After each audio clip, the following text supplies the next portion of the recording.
Hello students, इस video में मैं डिस्कस करने जा रहा हूँ अवतल दर्पण द्वारा प्रतिबिंब का बनना।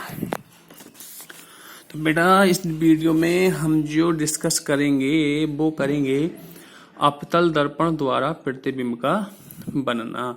अब जो अवतल दर्पण है वो वस्तु की स्थिति के आधार पर अवतल दर्पण द्वारा जो प्रतिबिंब बनता है वस्तु की स्थिति के आधार पर वो अवतल दर्पण के किस किस पॉइंट पर बनता है, इसका हम डिस्कस करने जा रहे हैं। फर्स्ट कंडीशन है हमारे पास, अगर वस्तु हमारी अनंत पर स्थित हो।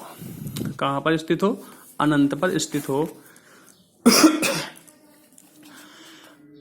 अगर वस्तु हमारे पास है, ये ओ डैश है और ये हमारे पास है अवतल दर्पण।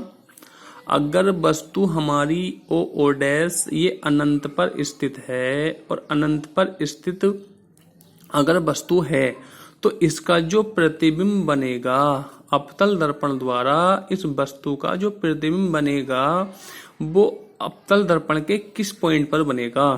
तो अगर वस्तु हमारी अनंत पर स्थित होती है तो इसका जो प्रतिबिंब है वो बनता है हमारे पास मुख्य फोकस पर।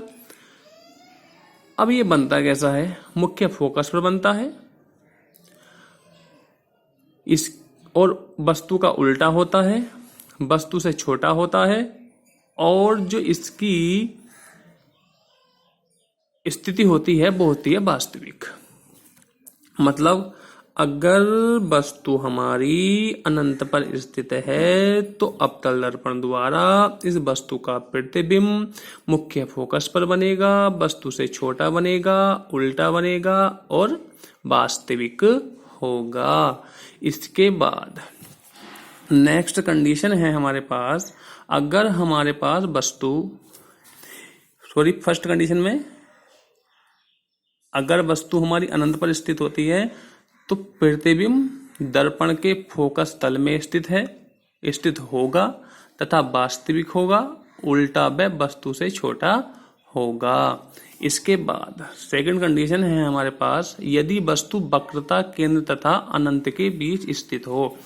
अगर हमारे पास ये जो वस्तु ओ डैश है ये अनंत और वक्रता केंद्र के बीच में स्थित है तो अवतल दर्पण द्वारा इसका जो प्रतिबिंब बनेगा वो F और C के बीच में बनेगा।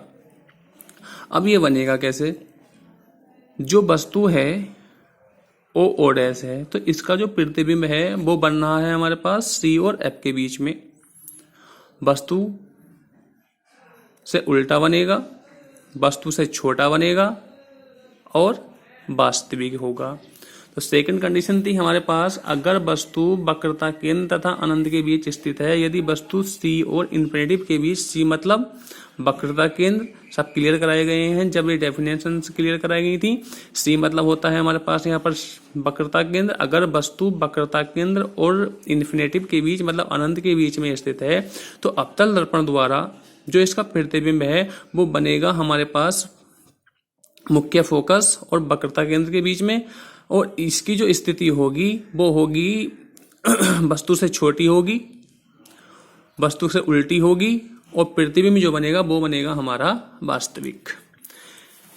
फर्स्ट कंडीशन हमारी क्लियर हुई, सेकंड कंडीशन हमारी क्लियर हुई। अब आती है हमारे पास थर्ड कंडीशन। थर्ड कंडीशन है हमारे पास, अगर वस्तु हमारी वक्रता केंद्र पर स्थित है।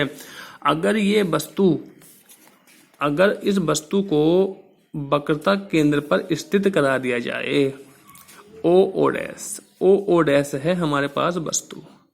अगर ये वस्तु C पॉइंट पर स्थित है, C है हमारे पास वक्रता केंद्र।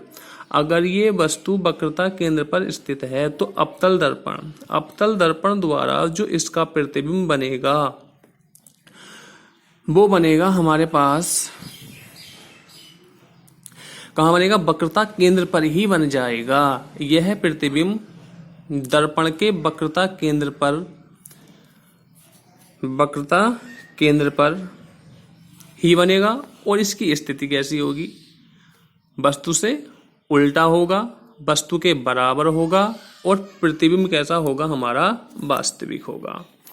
यानी कि अगर वस्तु वक्रता केंद्र पर स्थित है, अगर वस्तु सी पॉइंट पर स्थित है तो दर्पण द्वारा, अवतल दर्पण द्वारा जो इसका प्रतिबिंब बनेगा वो वक्रता केंद्र पर ही बनेगा, वस्तु से उल्टा बनेगा, वस्तु के बराबर बनेगा और वास्तविक होगा।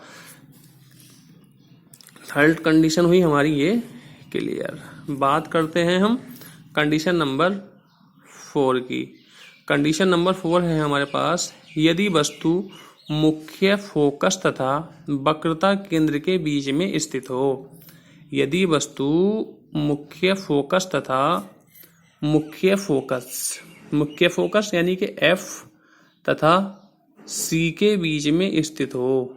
अगर वस्तु F तथा C के बीच में स्थित हो तो इसका जो प्रतिबिंब बनेगा वो हमारा बनता है अगर वस्तु मुख्य फोकस तथा वक्रता केंद्र के बीच में स्थित होती है तो जो हमारा प्रतिबिंब बनता है वो बनता है हमारे पास दर्पण के वक्रता केंद्र, दर्पण के वक्रता केंद्र यानी कि C तथा अनंत के बीच बनता है, C तथा अनंत के बीच में बनता है। फिर एक बार, अगर वस्तु हमारी मुख्य फोकस यानी कि F तथा C के बीच में स्थित होती है, अगर वस्तु F तथा C के बीच में स्थित होती है तो इस वस्तु का जो प्रतिबिंब बनता है यानी कि O डैश का जो प्रतिबिंब I डैश बना है वो बनेगा हमारे पास C मतलब वक्रता केंद्र और अनंत के बीच में। अब ये जो प्रतिबिंब होगा वस्तु से उल्टा होगा, वस्तु से बड़ा होगा और वास्तविक होगा। फिर अगर वस्तु हमारी वक्रता केंद्र तथा अनंत के बीच में स्थित होती है, अगर वस्तु वक्रता केंद्र तथा अनंत के बीच में स्थित होती है तो इसका जो प्रतिबिंब है, अगर वस्तु हमारी वक्रता केंद्र तथा मुख्य फोकस के बीच में होती है, मुख्य फोकस तथा वक्रता केंद्र के बीच में होती है तो इसका जो प्रतिबिंब बनता है वो वक्रता केंद्र तथा अनंत के बीच में बनता है और इसकी जो स्थिति होती है वस्तु से बड़ा होता है, वस्तु से उल्टा होता है और वास्तविक होता है। तो कंडीशन नंबर 4 होती है हमारी क्लियर। बात करते हैं हम कंडीशन नंबर 5 की। कंडीशन नंबर 5 है हमारे पास, अगर वस्तु मुख्य फोकस पर स्थित होती है। अगर हमारे पास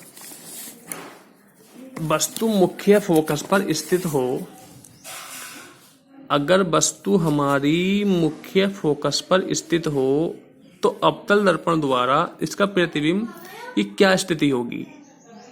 तो इसके लिए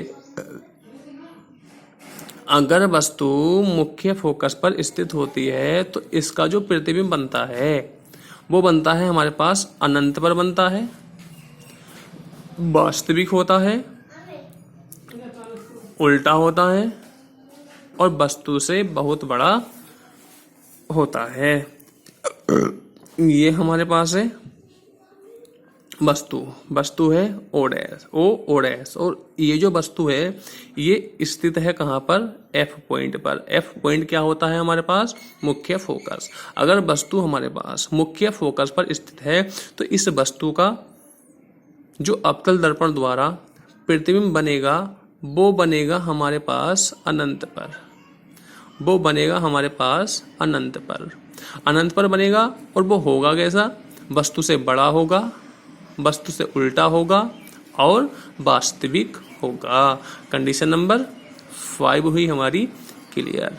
बात करते हैं हम कंडीशन नंबर 6 की। कंडीशन नंबर 6 है हमारे पास, यदि वस्तु ध्रुव तथा मुख्य फोकस के बीच में स्थित हो। P मतलब होता है हमारे पास ध्रुव और F मतलब होता है मुख्य फोकस। अगर ये जो वस्तु O डैश है, ये जो वस्तु O डैश है, ये P और F के बीच में स्थित है, तो इस वस्तु का जो प्रतिबिंब बनेगा, वस्तु O डैश का जो प्रतिबिंब बनेगा वो दर्पण के पीछे बनेगा, दर्पण के पीछे बनेगा और वस्तु से बड़ा होगा, वस्तु से बड़ा होगा और सीधा होगा तथा आभासी होगा। यानी कि अगर वस्तु हमारी P तथा F के बीच में स्थित है, यानी कि ध्रुव तथा F के बीच में स्थित है, तो इसका जो वस्तु का प्रतिबिंब है वो हमारे पास दर्पण के पीछे बनेगा, दर्पण के पीछे बनेगा और वस्तु से क्या होगा, वस्तु से बड़ा होगा बट आभासी होगा। तो प्रतिबिंब दर्पण के पीछे बनता है, आभासी होता है, सीधा व आकार में वस्तु से बड़ा होता है। तो ये हुए हमारे पास अवतल दर्पण द्वारा प्रतिबिंब बनाने की कंडीशन। वस्तु की स्थिति के आधार पर अवतल दर्पण द्वारा प्रतिबिंब बनाना। Thank you so much.